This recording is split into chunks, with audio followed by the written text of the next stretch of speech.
Welcome to the Smart Weight Loss Coaching Podcast.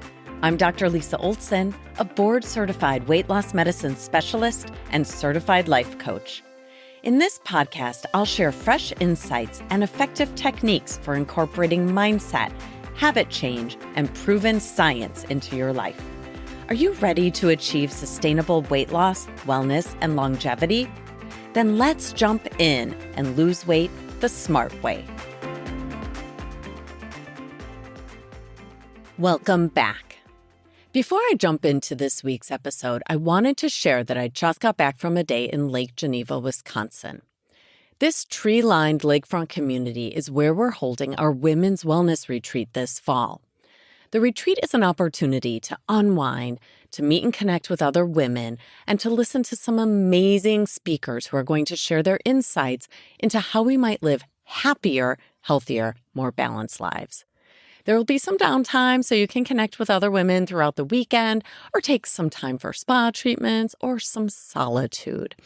Last year, the women who attended our retreat loved it so much. So did I. Let me also put in a plug for the people and businesses of Lake Geneva. The town is filled with wonderful shops where you can find everything from casual to high-end clothing to coffees, candles, antiques, and books. Head over to smartweightlosscoaching.com and click the link to learn more about our retreat. We'd love for you to join us for this relaxing and transformative weekend. Now, let's get back to our topic at hand, weight loss, and also brain health. When I was a resident in internal medicine back in the 90s, I had a few different moonlighting jobs. These were side gigs to earn a little extra income at night. One of those moonlighting jobs involved working at a center for elderly people who were in rehab after being discharged from the hospital. The building had memory care units and medical rehab units, as well as a geriatric psych unit. Evaluating people who had just fallen or who were confused were two of the most common things I was asked to do there, in addition to evaluating people with fevers, blood pressure changes, and shortness of breath. Two of the things I took away from that experience were the importance of maintaining good balance as an older adult, and also how precious it is to have our brain function intact as we age.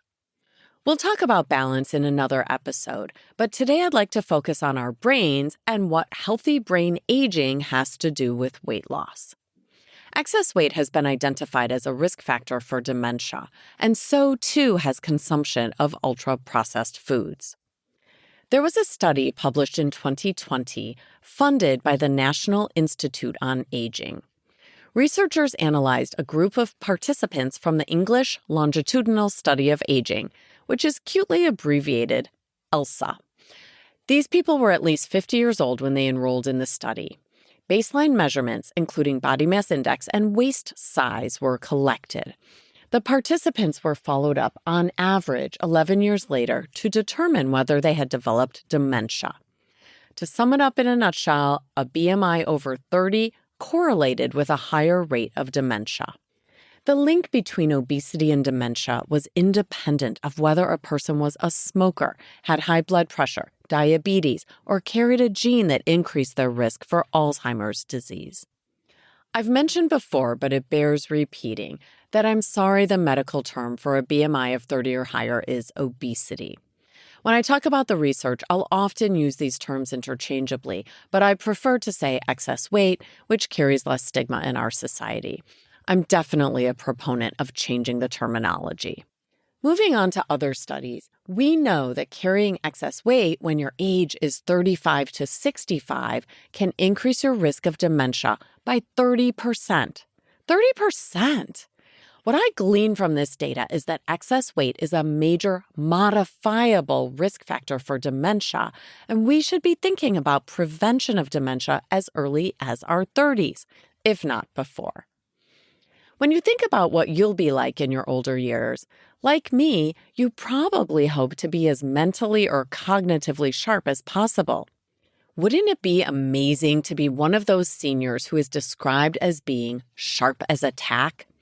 Most people eventually experience some cognitive decline with aging, but there's exciting research that tells us that we can do a lot to keep our brains functioning at their best. First of all, anything we can do to prevent weight gain has value.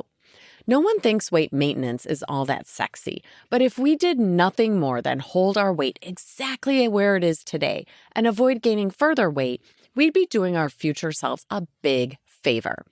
Weight gain is common as we age, with women typically gaining a pound or two a year in the middle decades of life. This adds up and it impacts our brains.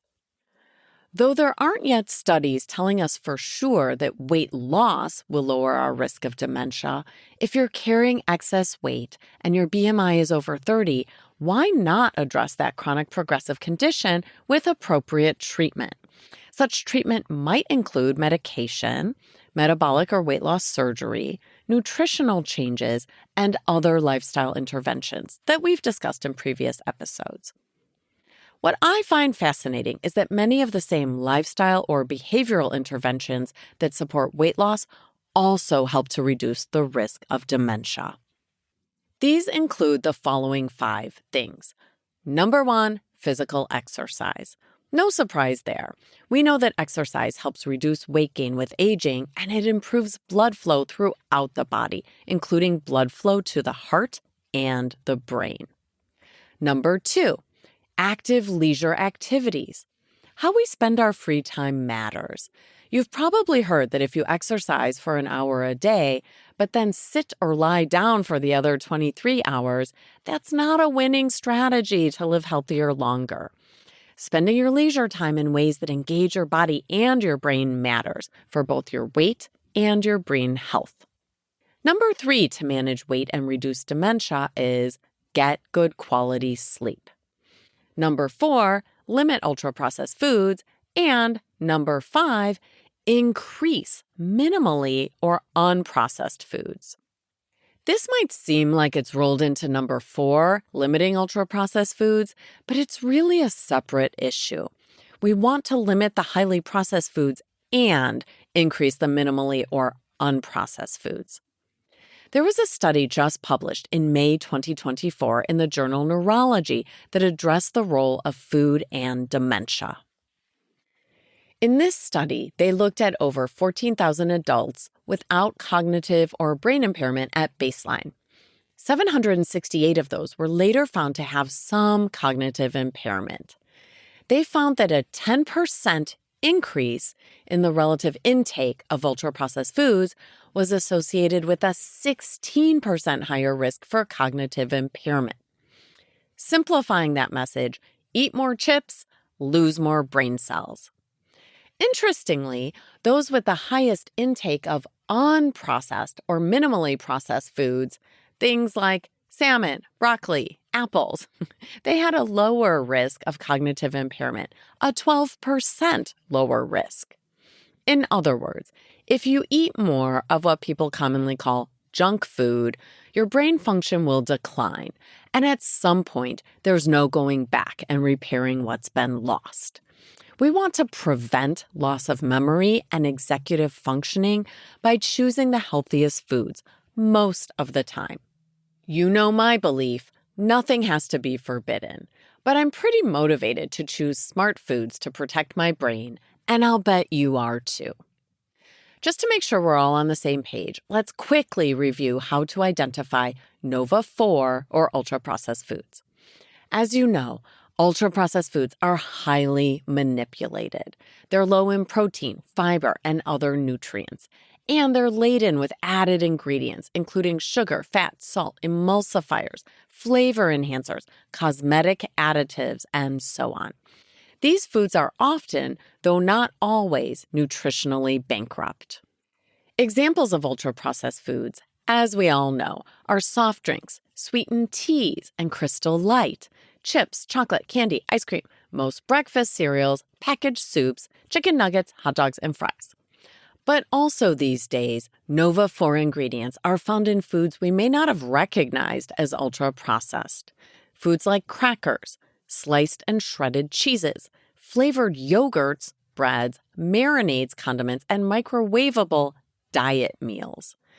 As you think about your NBA, your next best action this week, Let's think beyond Wordle, Sudoku, and the New York Times crossword puzzle for ways we can keep our brains and bodies healthy. What would you like to work on this week? I have an idea for you, or you can come up with your own NBA. How about choosing a label for yourself that you can call upon anytime you're torn between an ultra-processed food that will probably taste great in the moment or an unprocessed food that's a bit less exciting but has a payoff for your brain health years down the road? How about this for a label? Without making any food forbidden, I'm someone who prioritizes minimally processed foods because I intend to be sharp as a tack and live healthy to 100 at my healthy weight. Thanks so much for listening. If you'd like more support during your smart weight loss journey, check out our group coaching program at smartweightlosscoaching.com. Until next time, stay well and stay smart.